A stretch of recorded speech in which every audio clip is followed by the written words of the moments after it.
આજે આપણે એક બ્રેન ટ્યુમર વેસ્ટિબ્યુલર સ્વાનોમા વિશે વાત કરશું. વેસ્ટિબ્યુલર સ્વાનોમા એ મગજની 8મા નંબરની નસ કે જે કાનથી શ્રવણ શક્તિ માટે જવાબદાર છે એમાંથી ઉદ્ભવતું એક ટ્યુમર છે. આ ટ્યુમર જનરલી નોન કેન્સરસ પ્રકારનું હોય છે, મતલબ ટ્રીટમેન્ટથી એને કમ્પ્લીટલી મટાડી શકાય છે.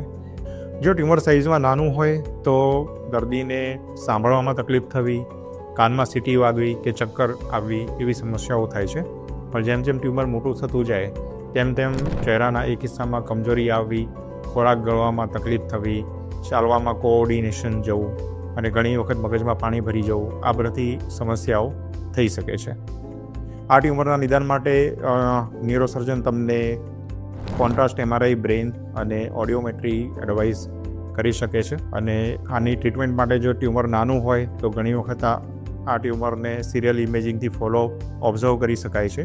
નાના ટ્યુમર્સની અંદર ઘણીવાર સ્ટીરિયોટેક્ટિક રેડિયો સર્જરી કે જે એક ખાસ પ્રકારની શેક સારવાર છે એનાથી પણ આ ટ્યુમરને કંટ્રોલમાં કરી શકાય છે.